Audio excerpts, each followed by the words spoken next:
Hi, welcome back to another recap of WandaVision. Today we're talking about episode 6. Yeah. I really enjoyed it. I thought it was really good. I really liked Vision in this episode. Yeah. I did cry a bit in this episode, not gonna lie. Well, I thought it was 90s now because they were like, oh, it's 50s, 60s, 70s. It must be late 90s unless she's like speeding things up. Yeah, so it's 90s / noughties because we saw The Incredibles being on the cinema thing. Yeah. And that was 2004, you said, so. Yeah. But it's Halloween, and Vision and Wanda are dressed up in their comic book outfits, which is quite funny. I like that little. It's just a little cute little Easter egg. It's fun. It's a fun way to get them into their comic book costumes. Yeah. So it's Halloween. Pietro is like the weird uncle who stays on the couch, which reminds me of Nick in My Family. He's quite funny. I really enjoy his character, Pietro's character in this. He's good. He's kind of like the cool uncle. He's like, the kids really like him. Like Billy and Tommy really like him. At the beginning of this episode, you can see Vision is still very much like suspicious of Wanda. He's very like, I would say like antsy around her. Like, or like, I don't think he's antsy. It's more like he's just provoking her. He's like poking her and going, I still know that you're doing something wrong. Yeah, and what I like as well very much is the fact that he is just playing along now. He's just doing the improv and he's just going along with it until he can get away. Yeah. And have a look. I just really enjoyed the bits where he was like, oh yeah, so I'm gonna go do this, and she's like, that's not what you're meant to, and he's like, what? Huh? What the fuck did you say to me? And she's like, okay. How does he have that agency? Like, how can he do what he wants outside of what Wanda wants? Like, it's very, like, we still don't have those answers, and I'm still very intrigued on how that works. The fact that Wanda was framing the shot so that that drone was outside of it makes me think that she's doing this for somebody. Like she's showing that she's okay. Who is she broadcasting to? Exactly. Why is she broadcasting at all? I know she wants this typical sitcom life, but she doesn't have to film anything or display it. She can just do it. Yeah. It feels like she's showing like, oh look, I am doing it. Like we're okay. Everything's fine. Because obviously she's doing it because that's what she wants. That's what she's been robbed of, is like a life like that with Vision. Yeah. Although she never really could be, like, he's a synthezoid, how would they have kids? But obviously we'll get into that. Like that will, I guess we'll get answers on how she's got her kids. Vision is exploring.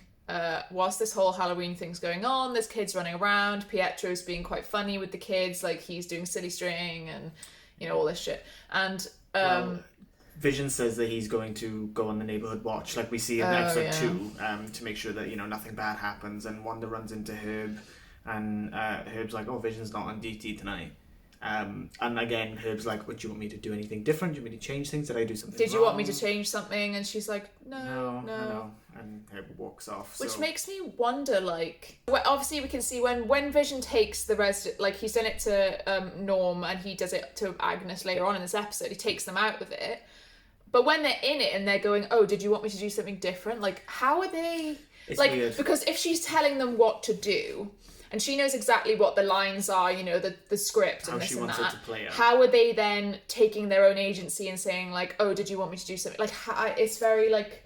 I think there's layers to it, like, it's very, like, strange. Something Agnes said is that something about, like, she can't get out, or we can't think about leaving. Yeah, she won't let us think about leaving. She won't let us think about that. Maybe they can think about other things. They can think about, like, their performance and what they have to say and what they have to do, and then they can think about, oh shit, do you want me to do that a bit differently? Or do you want me to do it again? As Vision is walking around the outskirts of the town, you see people doing very basic background movement and acting. Yeah, so there's a woman just like putting clothes up on a line, and then she goes back down, and she's it's really creepy. Frozen. It's very creepy. And it's really sad.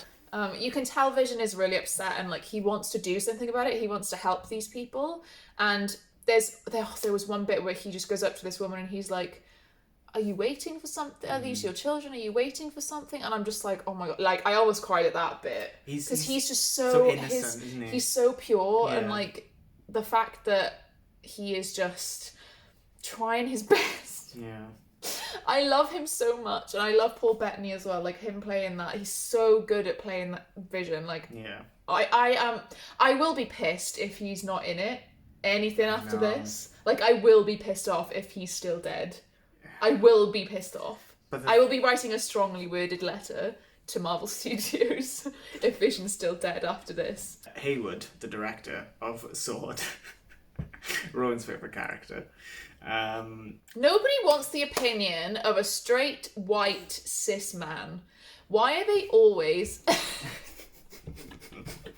Why are they always like this? Like, why is there always this one character and it's always a straight white cis man and they're always like, I'm just gonna do what I want and I'm gonna use bullets and use force and be aggressive and all this. It's just like, obviously, that's not what the situation calls for. Whilst Vision is walking around exploring stuff, we come out to see Sword, and the director is like, Monica Rambeau, you are a bitch. He's basically just like, you're a cunt, get out of my fucking base. Yeah. Your mum died, haha. Like, yeah, Monica's saying, like, we can't outgun her. She's the problem, which means she must be the solution. Yeah. And they're talking absolute sense. Like, anyone in the room would be like, yeah, that makes sense. And the director's just like, no, fuck you, you're a deranged woman. Like, what annoys me as well, you can't handle this situation. These characters continue to do this in all superhero movies, and it annoys me, is that you've got someone like Scarlet Witch, you've got someone like Wanda Maximoff and the Vision, who is indestructible. Wanda is extremely powerful, and they think that they can just win these fights with guns, and they think that, like, oh yeah, she's taken on Thanos, but we can take her out. Why even bother? Like, having the guns they're trained, like, a gun trained on you is going to antagonize them. Yeah. And, like, obviously, like, following on logic, like, not even in the story, like, logic in real life, like, that would not fly. Like, there is no point pointing a gun at someone if they've got, like, a bulletproof vest on, like, if you did it in real life or whatever. If you shoot a bullet at Wanda Maximoff or at Vision, it's not going to hit them, no matter how many guns are trained on them. Even before, you know, Wanda's powers were, like, expanded, she could have stopped all of them because she has fucking telekinetic powers. Like, where's the logic? Anyway, the director's being a knob. He says, get them off my base. Yeah, Wu, Darcy and Rambeau. They get carted off. And then they just punch their way out. And I mentioned this to you during it, but, like, I like the fact that Monica's, like, a badass woman. Like, we love to see that. We love to see that in anything, always, especially, like, black characters. We want that. But it's also nice to see, like, Darcy didn't know what the fuck was going on. Like, Monica and Wu were like, bam, bam, bam, like, get rid of these soldiers. And Darcy was like, what the fuck? It's still nice to have a female character. She still has her own agency. She still has, like, she's incredibly clever. Obviously, she's got a doctorate. But, like, not every female character has to be over-the-top badass fighting to be a strong female character. Because she is. Like, her wit and the way she talks back to people, like, is her strength in itself. And her knowledge. And her intelligence, yeah. No, not all women have to be, like, physically strong to be a strong female character. And I think... Dune. Yeah. Oh, well, she's fired now. Yeah, lol. Exactly. I think that's where Marvel have maybe fallen down in the past, is like, or even it happens in a lot of media, it happens in books as well. It's like they try and overcompensate for women and female characters when it's in fact like, just have a breadth. You don't have to have overcompensating, just have them be there. And it's the same thing with black characters, Asian characters. Like, I'm so glad we've got Wu and I was going to say Wu as well. Wu is Asian, like, the Asian guy, the representations. It's getting there, like Disney, but it's getting there. Well, what's good as well, we got Shang-Chi and the Ten Rings coming out as well, which is going to be Isn't basically a next primarily Asian cast. I think that's one of the next movies film coming out, in July, I think. I'm just hoping that they cast Asian characters as, like, or Asian and black characters as any white character can be, like, cast racially blind.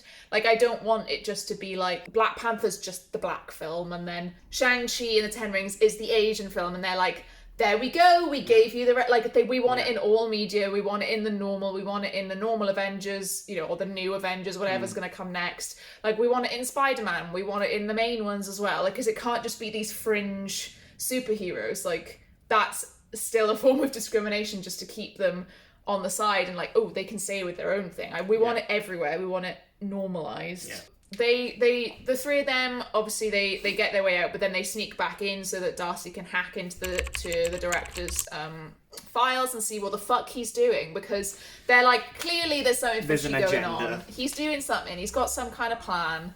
there's some ulterior motive here, so they start hacking in, and they can see that he's tracking Vision. That he's tracking the vibranium, the decay, like, of the half-life of vibranium. Because when he was arguing against Rambo, her defending Wanda all the time, he was saying, you seem to have some sort of superiority for superpowered people, which makes me think he hates them and he doesn't like superpowered people. Has he got like a past, like maybe he's got, you know, like the whole Sokovia thing. In the next scene, Monica and Wu are like, we're going to go back in to the Hex, and Darcy's like, you can't do that, Monica, because you've been in and out twice now. And she shows the blood work, and it's like Monica's, I guess, cells, like I don't think she said, she didn't say mutation, but she said on a molecular level they're changing, which immediately I was like, okay, so it's going to mutate into the X gene and she's going to get powers maybe, and maybe that's... Storm. Oh my god, cool. That would be sick. Sorry. No, you don't have to. You don't have I know. You don't have to cut that. That would be so cool. But it would be a very cool thing to... Like, because they just mash stuff up, don't they, in MCU? Yeah. Like, it doesn't really matter. They just take bits of every Marvel comic. And it will be interesting. I think it'll be cool for people who also read the comics to just see what they do with it. Like, it's just, like, a cool thing, like... Yeah, like, it doesn't have to be, like, the Walking Dead did this as well. Like, it doesn't have to be cut and dry straight from the comics. Like, doing a TV adaptation or any sort of adaptation gives you leeway to change a few things and do a few things to keep people who are interested in it guessing still, or will they do this, or won't they do this, or how will they change this, you know? That's one thing that... So, when we flip back into the Hex, we see that Billy has the... fast powers. Billy has speed like Quicksilver. Yeah, Billy has Quicksilver powers, and Tommy, later on in the episode, we see that he has Scarlet Witch powers, which is blue, because he stops Tommy in his tracks. Oh, he does, yeah. But he also has like some telekinesis where he knows where Vision is. Yeah, it's telepathy, not telekinesis. Oh yeah, sorry, that's what I meant. Telepathy, I think, because he can just hear Vision and like what's going on around Vision, but he can also see what Vision is seeing. He can see around like what's going on. Yeah, so we're not sure what exactly the powers are, but something fucking powerful, obviously.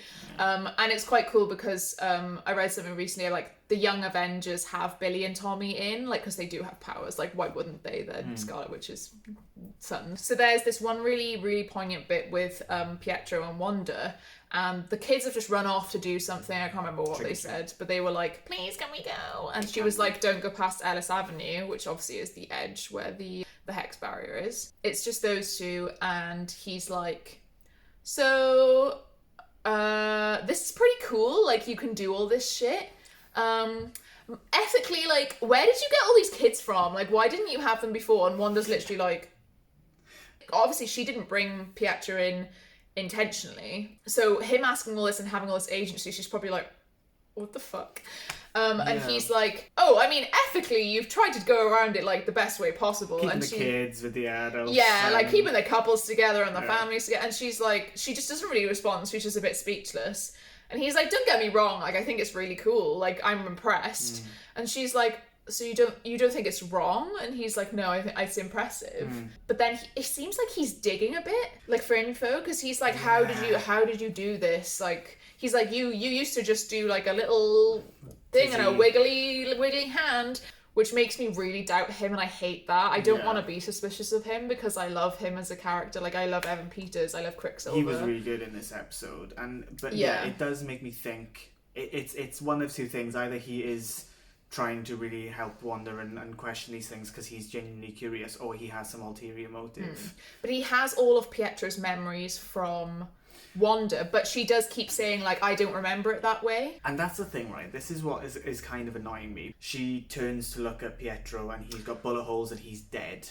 And he does say in the episode as well, he was like, I don't know how I got you. Your soul cried out for me and here I am. Yeah, he says, like, 1 minute I was dead, like 1 minute I was in, what was Sokovia, you know, or wherever it was, dead, bullet holes, and the next I could hear you calling my name. I don't, like, and I know he played Quicksilver in the 80s in the X-Men movies. See, that's why I don't want him to be just Aaron Taylor-Johnson in a different face. I think he is, though. I don't want that. That would be such a stupid bait if they did that, because the hype that everybody got around the X-Men coming into it, and now they've just done that, it would be so stupid. Like, I think it is because, you know, obviously the retro thing, it was 80s at the time when he came in, and obviously that X-Men film when he's in it, and the time he's set in is set in the 80s. Yeah. Which is why I was like, oh, I made that link. Like, she brought him in from, I guess, the other side, because she can bring people back to life in the comics. I think that does happen.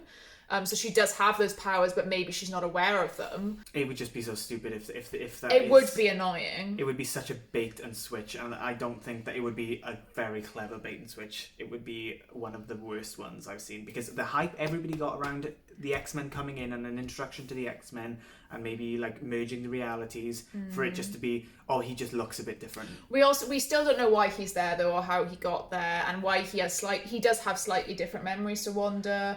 He may still have been pulled in from that X-Men reality. I hope so. And just maybe because he was brought into the Hex, her powers have replaced his memories with Aaron Taylor Johnson version memories, possibly. But she's like misremembering, because she's like, I don't remember it that way. I think there's obviously still a lot more to it that we don't know yet. Why he got there, why he's asking her all these things and all this and that. But I am really interested to find out. Vision is very much on the outskirts. He finds Agnes. He turns into his normal Vision, and he flies up and he's getting a bird's eye view of Westview. He sees a car right on the edge, like on the street, just headlights on, stopped. Flies down, and it's Agnes in the car, and she's just dead still. There's more people around literally just staring at him still, like they don't do anything. He's trying to speak to Agnes, and she's just not. She's not really there. She says, she's like, took a wrong turn. Yeah. So Vision boops her out. And she's like, oh, you're the Vision, you're one of the Avengers. Are you here to help us? I literally was so sad. Because Vision was like, he's what's an Avenger? Yeah, oh my god, I nearly cried at this bit as well. Yeah. There's like 2 times I nearly cried, and 1 time I did cry during this episode. And 1 was earlier, I did mention, and this second time I nearly cried was now, because he's just so sad and he just wants to help her so badly.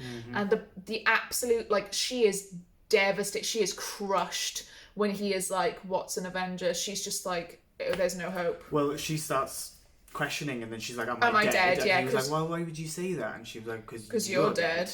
He can't really speak to her anymore, so he puts her back in. Yeah, she gets a bit hysterical. Like, so I will help you, I will get you out. And then she just turns around. She's like, okay, neighbour, back into Agnes, and she drives away. But yeah, so Vision then the camera pans, and you can see it's Ellis Avenue that he's on, which Wanda told the kids not to go past. So Vision's like, right, okay, I gotta fucking do something. He finds the edge and he starts going out. Forcing him away through, not as easy as Wanda can go through, obviously, because she made it.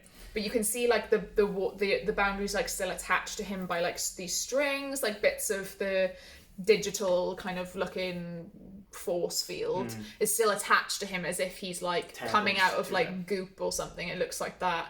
And he's trying, you can see it's a massive effort for him to get out. And he's strong. He is, like, he's strong. A vibranium man. He's a synthezoid. And because the director's been tracking him, he can see that he's about to come out. So they fucking show up with the guns, obviously, and the guns and the trucks and the cars. But Darcy also sees him coming out and like sort of, she's hiding but watching. But Vision, when he's coming out, he gets so far and then he starts like peeling, like bits of him decaying off. And going back towards, like, it all flies back towards the boundary. And Darcy, it gets to the point where Darcy's like, help him. Yeah, so she runs through and is like, help him. Like, you're just looking at him. What are you doing? And they obviously cuff her straight away, and they're like, ooh. Cuff her to the car. Cuff her to a truck, yeah. But like, Vision is like, he's breaking down, decaying, and he's like, help them. Yeah, he's like, the people need help. Yeah. Like, and that made me cry. Yeah. Watching him like lie down. He curls up in like a fetal position, and like the bits of him are still coming off, and he just lies down. I cried. Yeah, I was literally there like, I can't watch this again. Like, not again. I can't do it. I'm not strong enough. That's when Billy sees the visions. He starts getting his powers. Billy is running around. I don't fucking know. Billy's fucking around with his Quicksilver powers, and then Tommy like stops him. And then because he can hear Vision, he can hear the conversation, he can see what Vision is seeing. There's a lot going on, and he realizes that Vision's in trouble, and he runs to Wanda, and he's like, Mom! And Scarlet Witch, she's like, where is he? And fucking Pietro! Pietro's like, what's wrong? It's not like your dead husband can die twice. And she's like, fuck you! like her red powers come on and she like blasts him away. I found that hilarious. Yeah, and we see her completely stop everything then. Everybody stops. Yeah, she stops, everything's frozen. And her eyes beam red, and then she starts expanding the hex to bring Vision back into... Yeah, because he's just still outside, so she needs to expand it to get him to be back within the boundaries. But I don't think... obviously, she doesn't know how far out he is, so she just expands it quite a lot. And she expands... When we see the hex go past Vision, he's back then, and he's not decayed anymore. Yeah, he's normal. It completely encapsulates the sword base, and Inso Darcy being handcuffed to the truck. Yeah, it encapsulates Darcy, and it makes the sword base into like a circus tent. Yeah. It's a whole carnival type thing, and all the people that were in there. The only people that don't get sucked in basically are Hayward, who drives away, Rambo, and Wu, who are the already director driving away. Hayward. Yeah.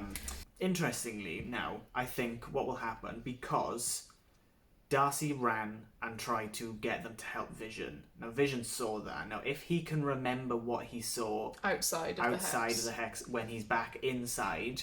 They're both next to each other, essentially. And he sees Darcy. She's not going to know, because if Wanda's got her powers, she's not going to know what's going on. Vision can boop her out, and they can straight work away, together. yeah, and she won't be, like, not knowing what's going on. You know, like, the other ones, like Agnes, Norm, they've been under this influence for so long, and they're just normal civilians anyway. So they're panicked, they may have gone a bit crazy, like, they may have lost their minds a little bit, because they've been under this influence for so long. If he can get Darcy out, boop, like, straight away...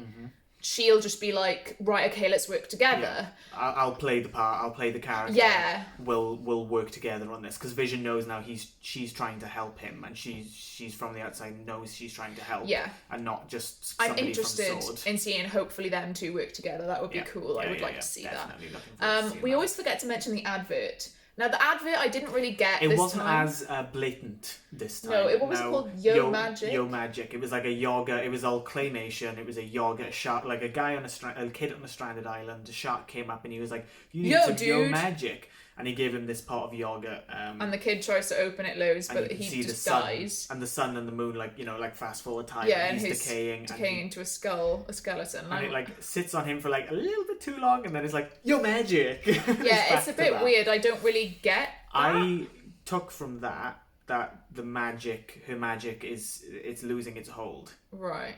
You know, like, here's your magic, and the kid couldn't open it. He couldn't open the. I think you might be reading a lot into that. I mean, it was a very nuanced advert. It wasn't. It wasn't Strucker. It wasn't Hydra. It wasn't anything like that. So maybe the adverts are a lot more subconscious stuff, like Strucker, Hydra, and things like that. So what theories for next week? So Darcy and Vision hopefully work together. Yeah. Monica and Wu, I'm assuming, are going to try and get back in, because what can they do? They haven't got any information. They haven't got Darcy, who does all the hacking, and they haven't got any equipment. No. They have nothing. So what else can they do? Right, she said she had a friend. No, she said, what did she specifically say? She said I've got a contact that can get me back into the hex. Yes. And she's like, I'm gonna meet my guy on the ridge, like on the back. Yes. So who the fuck is So that? who is the contact is what I want to know. Because at first, when she said I've got a contact, I was like, Captain Marvel. But if it's a guy, I wasn't sure if those were two separate things. Because she said, I've got a contact who can get me back into the hex. And then immediately after she says, I'm going to meet my guy on the ridge. So I'm not sure if those are two different things or if they're the same person. I think they're the same person. You think they're the same? I definitely think they're the same. Yeah, okay, so it's a guy then. Who's clever? Like, it's either someone clever or someone really powerful.